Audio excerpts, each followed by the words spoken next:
नाज़रीन, बड़ी डेवलपमेंट है और एक्चुअली कहें तो बहुत बड़ी डेवलपमेंट है। दहाइयों बाद एक बहुत बड़ा काम हो गया है जिसका इंतजार किया जा रहा था। वो टर्निंग पॉइंट आखिरकार आ गया है। रशिया की जानिब से इस जंग में मुदाखलत कर दी गई है। रशिया इस जंग में इंटरवीन कर गया है। बाकायदा तौर पर रशिया ने कई दहाइयों पहले मिडिल ईस्ट की जंग में इंटरवीन किया था, जिसमें सोवियत यूनियन ने यह तक कह दिया था कि हम न्यूक्लियर अटैक कर सकते हैं अगर इजराइल और यूरोपियन फौजें जो हैं, जिसमें फ्रांस और बरतानिया की फौज जो है, अगर वो ना निकली, अगर उन्होंने जंग ना रोकी तो हम न्यूक्लियर अटैक भी कर सकते हैं। यह रशिया की इंटरवेंशन थी जिसने मजबूर कर दिया था इन तीन ताकतों को मिस्र से निकलने पर। तो उसके बाद जो अरब वॉर्स हुई उसमें भी रशिया जो है वो इंटरवीन करता रहा है, जिसको बाकायदा आप इंटरवेंशन कहते हैं, यानी जिसमें आप ये कहते हैं कि अगर ये जंग ना रोकी गई तो फिर हम आ रहे हैं, ये इंटरवेंशन है। तो अभी 7 अक्टूबर के बाद से लेकर रशिया ने कोई इंटरवेंशन जो नहीं किया है, जाहिर है अपने अपने इंटरेस्ट है, लेकिन अब ऐसा लगता है कि रशिया इंटरवीन कर गया है। नाज़रीन, पुतिन और ट्रंप की कॉल हुई है और रशिया की जानिब से ऑफिशियली यह बताया गया है कि पुतिन ने ट्रंप को वार्निंग जारी कर दी है कि अगर उसने ईरान पर अटैक किया दोबारा तो फिर इसके तबाहकुन नतायज भुगतना पड़ेंगे। रशिया ईरान पर एक और हमले को कबूल नहीं करने वाला। ये तब स्टेटमेंट सामने आ रही है कि अभी ईरानी डेलीगेशन जब वो पुतिन से मिलकर आ रहा है। सो पुतिन ये कह रहे हैं कि अगर एक और हमला ईरान के ऊपर किया गया तो हम इस हमले को बर्दाश्त नहीं करेंगे, हम खामोश नहीं बैठे रहेंगे। और जब रशिया ये कह रहा है, दैट मीन्स कि ये चाइना कह रहा है, दैट मीन्स कि ये नॉर्थ कोरिया कह रहा है, क्योंकि इन मुल्कों की आपस में बहुत क्लोज कोऑर्डिनेशन है। अभी सर्जेई लेवरोव जब वो चाइना से होकर आए हैं, वैसे भी इनके राब्ते डेली जब वो डेली बेसिस पर इनके राब्ते हैं। सो पुतिन का ये कहना तो समझे कि ये किम जोंग उन कह रहा है, समझे कि ये चाइना का सदर कह रहा है, ये एक ही पॉलिसी है इनकी। वो ये कह रहे हैं कि अब ईरान पर हमला हुआ तो हम खामोश नहीं बैठे रहेंगे और अब ईरान पर हमले के जो नतायज हैं वो फिर पूरी दुनिया के लिए होंगे, यानी जो ज़ाहिर इस जंग को सपोर्ट कर रहे हैं। तो अब ये पुतिन ने अचानक ये बात क्यों की है? क्योंकि हमला होने जा रहा है। There is an intelligence information, there is an assessment कि एक और हमला जब वो अमेरिका करने जा रहा है। देखिए, हम आपको पहले दिन से ये कह रहे हैं कि ये एक ओपन कॉन्फ्लिक्ट है जो कई साल के बाद भी दोबारा शुरू हो सकता है, जो कई महीनों के बाद भी शुरू हो सकता है और जो इमीडिएट भी शुरू हो सकता है। जब वो कोई एग्रीमेंट करने के लिए तैयार नहीं है, जब वो यहां से विड्रॉ करने के लिए तैयार नहीं है, तो फिर वो एक हमला ही करेंगे ना। वो अपने स्टॉक्स को रीफिल ही कर रहे हैं ना, सीधी सी बात है। तो अब कुछ देर पहले इन पैरेलल, यानी पुतिन की स्टेटमेंट और उसके पैरेलल जो है, जो ईरान के हाई ऑफिशियल्स हैं उनकी जानिब से ये कहा जा रहा है कि अगले 48 से 72 घंटों में अमेरिका अटैक करने जा रहा है। अगले 48 से 72 घंटों में खतरा यह है कि अमेरिका दोबारा अटैक कर सकता है। सो पुतिन का यह कहना कि अगर दोबारा अटैक किया तो फिर हम खामोश नहीं रहेंगे, दैट मीन्स कि कुछ होने जा रहा है तो वार्निंग है ना। जब कुछ होने नहीं जा रहा तो फिर वार्निंग किस चीज की? और अब ईरान साहब ये कह रहा है कि अगले 48 से 72 घंटों में हमले होने का खतरा मौजूद है और ईरान इस वक्त जब वो हाई अलर्ट के ऊपर है। तो ये एक बड़ी सेंसिटिव डेवलपमेंट जब वो सामने आ रही है और ईरान के सुप्रीम लीडर की भी स्टेटमेंट आई है। उन्होंने कहा है कि रीजनल ऑर्डर भी बदल रहा है और ग्लोबल ऑर्डर भी बदल रहा है। जो ईरानियंस ने फतह हासिल की है, ये इलाकाई ऑर्डर को भी बदल रहा है और ये आलमी ऑर्डर को भी बदल रहा है। उधर हिजबुल्लाह जो है वो बहुत गैर मामूली, बहुत मैसिव अटैक्स जो है वो जारी रखे हुए इन रिस्पॉन्स में, और अभी 1 डजन से ज़्यादा इजरायली फौजियों की कैजुअलिटीज जो वो हुई हैं सिर्फ एक ड्रोन से। हिजबुल्लाह के जो FPV ड्रोन्स हैं, ये इस वक्त बड़ा डरावना ख्वाब इसराइल के साबित हो रहे हैं। और एक मूविंग मिलिट्री ट्रक को इस एक ड्रोन ने जो आकर हिट किया, ये बिल्कुल आप समझ लें कि एक टेक्नोलॉजिकल रेवोल्यूशन है जिसका कोई दुनिया की फौज सामना नहीं कर सकती है। इसराइल सामना नहीं कर सकेगा। और अब एक और खतरनाक चीज जब इसराइल के लिए होने जा रही है वो ये है कि ये जो FPV ड्रोन्स हैं ये भी रशिया यूक्रेन बैटल ही से आए हैं। ये पहले वहां पर इस्तेमाल हो रहे थे तो वहां से ये यहां पर शिफ्ट हुए हैं और आगे जो भी जंगें होंगी उसमें ये ड्रोन जब इस्तेमाल हो रहे होंगे। रशिया यूक्रेन बैटल में एक और काम हो रहा है, वो है कि एम्बुश लगाने वाले ड्रोन जब इस्तेमाल हो रहे हैं। आज से पहले जितनी भी जंगें हुई हैं उसमें एम्बुश लगाने वाले ड्रोन्स कहीं एग्जिस्ट नहीं करते हैं। भाई एम्बुश तो फोर्सेस लगाती हैं ना, लेकिन ड्रोन्स एम्बुश लगा रहे हैं। ड्रोन्स दो तरह के होते हैं, आप लॉन्च करते हैं या आप मैन्युअली ऑपरेट कर रहे हैं। ये एम्बुश लगाने वाले ड्रोन कौन से हैं? ये इस तरह के ड्रोन हैं जैसे फोर्सेस हैं वो छुपी हुई हैं, किसी हाइड के अंदर हैं, यानी दरख्त का जो है वो ओट के अंदर, ये किसी भी चीज में वो छुपी हुई हैं, और जब दुश्मन आता है तो वो अटैक होता है, इसी तरह होता है। तो यहां पर ड्रोन्स ये काम कर रहे हैं। ये अभी तक सिर्फ वहां रशिया यूक्रेन बैटल में हो रहा है। ये ड्रोन्स कई घंटों छुपे रहते हैं और फिर खुद ब खुद ऑटोमेटिकली खुद ही लॉन्च हो जाते हैं। जो ही उनको कोई मूवमेंट वो असेस करेंगे अपने सेंसर्स के जरिए, चाहे वो कोई गाड़ी गुजर रही है, चाहे वो कोई फौजी है, जो ही कोई मूवमेंट होगी वो सरप्राइज अटैक कर देंगे। जैसे घात आप लगाते हैं ना, तो घात में अचानक आप हमला कर देते हैं। सो वहां रशिया यूक्रेन बैटल में कई किलोमीटर तवील उनको किलिंग जोन्स कहा जाता है। उन किलिंग जोन्स के अंदर यह है कि वहां जगह जगह पर ड्रोन्स बिखरे पड़े हैं, जगह जगह पर ड्रोन्स एम्बुश लगा के बैठे हुए हैं। तो वहां पर कोई फौजी नहीं है, फौजी एम्बुश लगाकर नहीं बैठी हुई। अगर दुश्मन की फौज वहां से गुजरेगी तो वो फिर ड्रोन्स खुद ब खुद लॉन्च हो जाएंगे और वो जाकर अटैक करेंगे। तो किलिंग जोन्स है वहां पर। तो ये टेक्नोलॉजी अब हिजबुल्लाह के पास आ सकती है। वो ड्रोन्स, चूंकि इजराइल एक ग्राउंड अटैक कर चुका है ना, जमीनी फौज इनकी लेबनान के अंदर मौजूद है, तो अगर हिजबुल्लाह वो ड्रोन्स ले आई तो फिर ये किधर जाएंगे? ये अभी भी हिजबुल्लाह से लड़ नहीं पा रहे हैं। ये तो एक गजा जैसी बमबारी वहां पर कर रहे हैं ना, ये जंग तो नहीं कर रहे।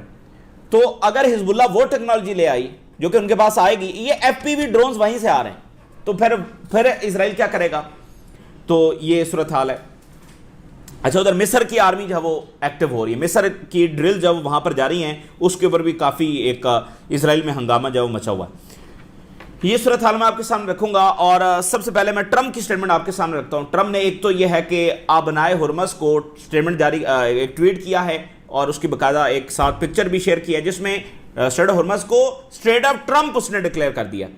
आप जरा मेंटल स्टेबिलिटी का इसका अंदाजा लगाएं। स्ट्रेट ऑफ हुर्मस को इसने स्ट्रेट ऑफ ट्रम्प करार दिया, हालांकि ये प्योर एक कॉलोनियल एक्सप्रेशन है।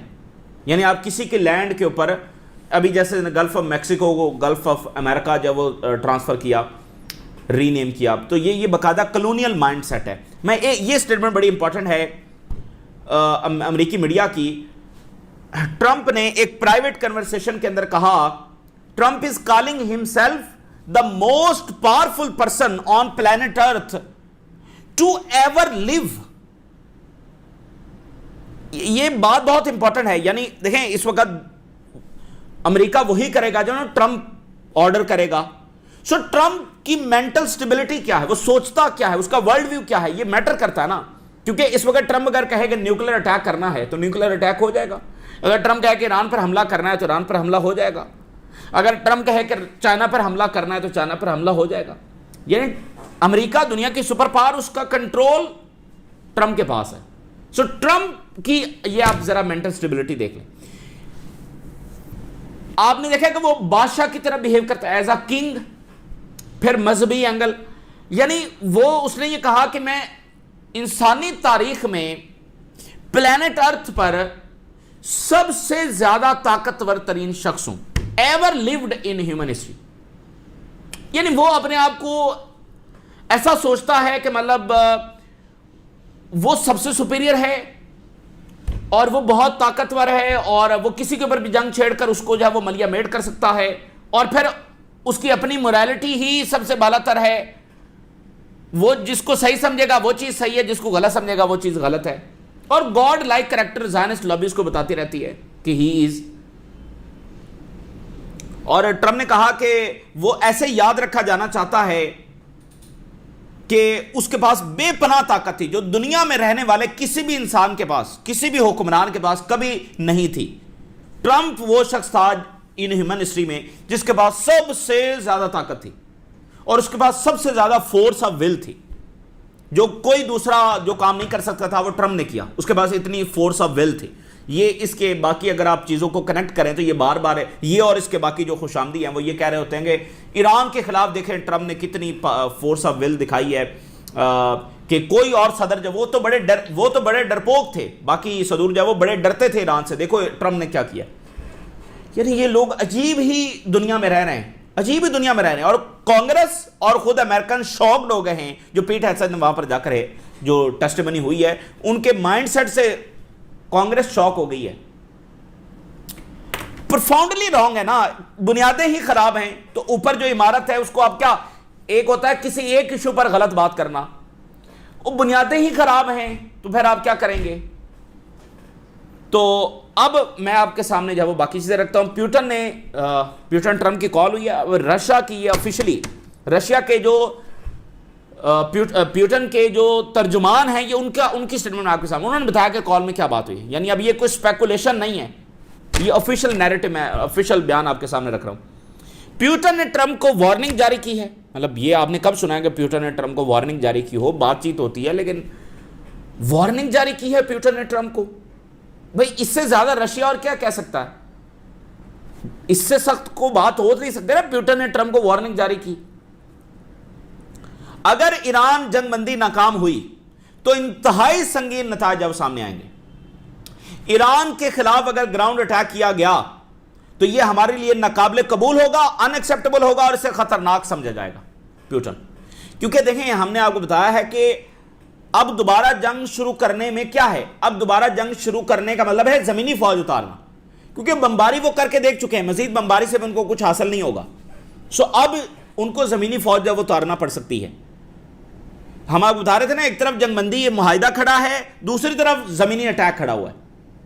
सो सबको पता है कि अब अगला स्टेप जमीनी फौज ही होगा। तो उन्होंने कहा यह अनएक्सेप्टेबल है। अगर दोबारा ताकत का इस्तेमाल किया गया तो इसके नताज पूरी दुनिया के लिए होंगे। प्यूटन, अगर दोबारा ताकत का इस्तेमाल किया गया तो नताज पूरी दुनिया के लिए होंगे। पूरी दुनिया में रीजन भी है, पूरी दुनिया में यूरोपियंस भी हैं, ठीक है। Putin warned US of new military action in Iran in Trump call and Putin warned ये terms of Israel damaging consequences if he renews Iran war. देखिए, प्यूटन ये कह रहे हैं, दैट मीन्स कि ये खतरा है तो वो कह रहे हैं ना, होने जा रहा है तो वो कह रहे हैं ना। अब मतलब वो अचानक थाईलैंड को कॉल करें, खबरदार अगर तुमने जब वो ईरान के ऊपर अटैक किया, खबरदार जो तुमने जो कंबोडिया के ऊपर अटैक किया, तो फिर ये हो जाएगा। भाई जो वो करने नहीं जा रहा तो फिर वो उसको क्यों, जो करने जा रहा है उसको वार्निंग दी जाएगी ना। अगर कोई ऐसा खतरा एग्जिस्ट करता है तो फिर वार्निंग दी गई है ना। और अगेन सेम स्टेटमेंट जब वो ईरान से सामने आ रही हैं, inevitable and extremely damaging consequences, नागुजीर कॉन्सिक्वेंसेस आएंगे। ये रशिया की वर्डिंग है।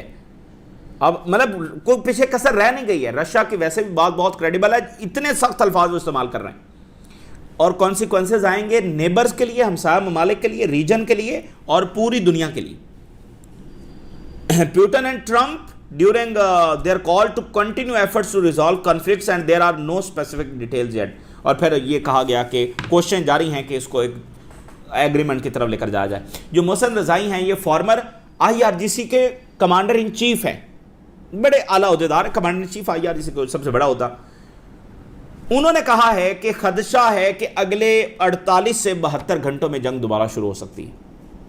अमेरिका और इजराइल जो है अगले 48 से 72 घंटों में दोबारा ईरान पर हमला कर सकते हैं। मुसाद चीफ कह चुका है कि जंग ख़त्म नहीं हुई, नेतन्याहू कह चुका है कि जंग ख़त्म नहीं हुई। जो $1.5 ट्रिलियन का बजट मांगा जा रहा है उसमें ईरान जंग का बजट शामिल है। फिर जितनी तेज़ी के साथ ये इंटरसेप्टर प्रोडक्शन कर रहे हैं, कल पीट हेगसेथ ने ये माना कि हमने इंडस्ट्री को वॉर टाइम इंडस्ट्री में शिफ्ट कर दिया है। ये यानी बहुत बड़ा वाक़या है। अमेरिका का वॉर टाइम इंडस्ट्री में शिफ्ट होना ये बहुत बड़ा वाक़या है। तो आप हालत जंग में आ गए ना, वॉर टाइम इंडस्ट्री, तो फिर हालत जंग में हो गए। यानी कि आपको वॉर टाइम इंडस्ट्री से मुराद यह कि आपको मुसलसल और बहुत बड़ी जंगें करनी है, जिसमें आपको मैसिव वेपन प्रोडक्शन करनी है और लंबी तवील जंग करनी है। जैसे रशिया की इंडस्ट्री जो वो वॉर टाइम इंडस्ट्री है इस वक्त, क्योंकि उनको पता है कि उनको तवील जंगें करनी है और आगे चलकर एक आलमी जंग भी हो सकती है यूक्रेन जंग के चलते चलते। तो मोहसिन रज़ाई ने कहा है कि अमेरिका बंद गली में फंस चुका है, उसको कुछ समझ नहीं आ रही, जंग वो हार चुका है, मुआहिदा वो करना नहीं चाहता। अगर निकलता है, आपको पता है कल क्या खबर आई कि ट्रंप ने अपनी इंटेलिजेंस एजेंसीज को कहा है कि वो जरा इस बात का जायजा ले कि अगर वो विक्ट्री डिक्लेयर करके निकल जाए तो ईरान कैसे रिएक्ट करेगा और दुनिया कैसे रिएक्ट करेगी। तो ना वो निकल सकता है ना वो आगे बढ़ सकता है। तो फिर ज़ाहिर है ऑन देयर एरोगेंस और अपनी ताकत का इंप्रेशन बताने के लिए वो दोबारा अटैक करने के लिए आएंगे। देखिए दो ही रास्ते हैं ना, या तो वो एग्रीमेंट कर लें या फिर ईरान से मुकम्मल सरेंडर करवाएं, जैसे जर्मनी से करवाया, जैसे जापान से करवाया, जो कि यहां कभी नहीं होगा। यहां वो सरेंडर कभी नहीं होगा, ठीक है। और एट व्हाट कॉस्ट, ये भी तो सवाल पूछा जाना चाहिए ना, at what cost. Supreme leader ने कहा है कि 2 महीने हो चुके हैं जंग को। अब ये 2 महीने ये बाकायदा जंग के हैं। ईरान 28 फरवरी से आज तक मुसलसल हालत जंग में है, बल्कि ईरान के सदर ने 24 या 25 फरवरी को यह बयान दिया था कि हम इजराइल, यूरोप और अमेरिका से डायरेक्ट जंग में आ चुके हैं, और उसके 48 घंटों के बाद अटैक हो गया था। सो ये जो सीज फायर का टाइम है, ये भी ईरान के लिए हालत जंग का टाइम है, समझ रहे हैं। सो 2 months ऑफ वॉर और मिलिट्री डिप्लॉयमेंट्स और ब्लॉकेड और अग्रेशन, दुनिया और रीजन का सबसे बड़ा बदमाश, और इनको एक शर्मनाक डिफीट का जब सामना करना पड़ा है। और ये न्यू चैप्टर अनफोल्ड हो रहा है रीजन की हिस्ट्री के अंदर और पर्शियन गल्फ की हिस्ट्री के अंदर। और उन्होंने नेबर्स के हवाले से कहा कि हम उनके साथ एक कॉमन फ्यूचर लेकर आगे बढ़ना चाहते हैं। अरबों के लिए मैसेज है, ठीक है। बहरहाल अब ये उनके ऊपर है कि वो क्या सोचते हैं। जो एडवाइज़र हैं सुप्रीम लीडर के मोहम्मद मुखबर, उन्होंने बड़ी इंपॉर्टेंट बात की। उन्होंने कहा कि हम दुनिया का 20% ऑयल कंट्रोल कर रहे हैं, 18 trillion cubic metre of gas जो है वो हम कंट्रोल कर रहे हैं थ्रू स्ट्रेट ऑफ हॉर्मज़। और ईरान के ऊपर ब्लॉकेट जो है वो ईरान को पत्थर के ज़माने में नहीं ले जाएगा, बल्कि सारी दुनिया को अपने साथ ही पत्थर के ज़माने में ले जाएगा। दुनिया की एनर्जी तो हमारे कंट्रोल में है, सो हम सिर्फ अकेले पत्थर के ज़माने में नहीं जाएंगे, हम फिर सबको अपने साथ पत्थर के ज़माने में ले जाएंगे। और it will certainly plunge the arrogant system into the ice age, ठीक है ना। ये तो पत्थर के ज़माने से भी वो पहले की आइस एज की बात कर रहे हैं, ठीक है ना। पत्थर का ज़माना तो भी 5,000 साल पहले का है, ये उससे पहले आइस एज 10,000 साल पहले। तो हम तो आइस एज में ले जाएंगे। और इसके साथ उन्होंने कहा कि सुवरेनिटी ऑफ द गल्फ जो है ये ईरानियंस से बिलोंग करती है और यहां के जो इन्वेडर्स हैं वो वापस हैं, ठीक है ना। और फिर ईरान ने एक और इंकशाफ किया। उन्होंने कहा है कि जो कुवैत में और कतर में और बाकी अमेरिकी अड्डों पर एक त्यारे ने जाकर अटैक किया, जिसके बारे में ये बताया गया कि F5 है। ईरानियंस ने कहा ये F5 नहीं था, उन्होंने एक बड़ा बॉम्बशेल गिराया। उन्होंने कहा है कि ये तो हमारा अपना त्यारा है। ये 2018 में वो कह रहे हैं कि हमने इस प्रोडक्शन शुरू की थी, कौसर इसका नाम है। तो 2018 में इसकी प्रोडक्शन शुरू की थी और ये हमारा खुद बनाया हुआ त्यारा है, जिसने वहां पर दुनिया की जदीद तरीन एयरफोर्स और एयर डिफेंस को चकमा देकर जाकर अटैक किया है। 3 बेसिस पर अटैक किया और फिर वापस आया। यानी F5 अमेरिका का त्यारा है ना, पुराना, कई दहाइयों पुराना। वो कह रहे हैं नहीं, वो नहीं था, ये हमारा अपना त्यारा था जो हमने खुद बनाया है और उसने पहला ऑपरेशन जाकर किया। तो ये तो एक अजब मामला छिड़ गया है। मतलब ये देखना बहुत बड़ा वाकया ना कि ईरान का अपना बनाया हुआ त्यारा, वो अमेरिकी F-35, 15, ये वो एयर डिफेंस, उस सबको पेनिट्रेट करके तो आ रहा है। इसका मतलब F5 वो नहीं कर सकता था जो ईरान ने अपने त्यारे से कर दिखाया। अच्छा, तो इधर जनाब अली इजिप्ट ने बदर 2026 जंगी मशकें वहां पर शुरू कर दी हैं और वहां पर जनाब टैंक्स और जनाब हेलीकॉप्टर्स और पैरा ट्रूपर्स, कमांडो फोर्सेस, वो जनाब वहां पर जंगी मशकें कर रही हैं। और नाम क्या रखा है? बदर 2026। नाम भी इंपॉर्टेंट है, बड़ा अहम है और इसका खास मानी है। तो ये मिस्र वैसे क्या कर रहा है? और आपको पता है कि देखिए मिस्र को क्या मसला है। मिस्र को मसला है इजरायली कार्रवाइयों से जो कि वो सोमालीलैंड में कर रहा है। मिस्र तो घिरा हुआ है, एक तरफ लिबिया है, एक तरफ उसके सूडान है, नीचे सोमालीलैंड और सोमालिया है, बाकी जो 7 अफ्रीकी ममालिक है वहां पर भी जंगें छिड़ी हैं। तो मिस्र के लिए तो बड़ा मसला है। इधर गजा है। तो ये मिस्र का यानी अचानक एक्टिव होना ये काफ़ी मानी खेज है, जहां तुर्की इन्वॉल्व है, जहां सऊदी अरेबिया है, जहां चाइना इन्वॉल्व है। अच्छा, दूसरा जो पीट हेसेथ की हियरिंग हुई है उसमें अगर आप देखें तो बाकायदा शिकस्त सामने आई है अमेरिकन के कि इस जंग में हमें शिकस्त हो चुकी है। मिसाल के तौर पे one of the democratic senator ने उनसे पूछा, सेनेटर स्मिथ ने कि अगर उनकी ये इसने कहा कि ये जंग इसलिए शुरू की गई है कि हम उनका न्यूक्लियर तबाह करना चाहते हैं। तो उसने कहा कि आपने जो जून में अटैक किया था उसमें भी आपने ये कहा था कि हमने ये न्यूक्लियर के लिए किया है और न्यूक्लियर को हमने खत्म कर दिया। तो फिर ये दोबारा जंग न्यूक्लियर के खात्मे के लिए क्यों शुरू की गई जब पहले ही न्यूक्लियर खत्म हो चुका है? तो पीट हेगसेट ने कहा कि नहीं, उनकी फैसिलिटीज तो तबाह हो गई हैं लेकिन उनके न्यूक्लियर एम्बिशंस अभी खत्म नहीं हुए। यानी वो दिल में अभी भी न्यूक्लियर एम्बिशन से मुराद यह है कि वो दिल में चाहते हैं, वो चाहते हैं कि हम न्यूक्लियर बनाएं। अब मुझे बताएं, इस बात के ऊपर सारी पॉलिसी खड़ी है कि वो चाहते हैं, मतलब अब चाहता तो दुनिया में आज हर मुल्क है कि हम न्यूक्लियर बनाएं, चाहता तो हर कोई है, ठीक है ना।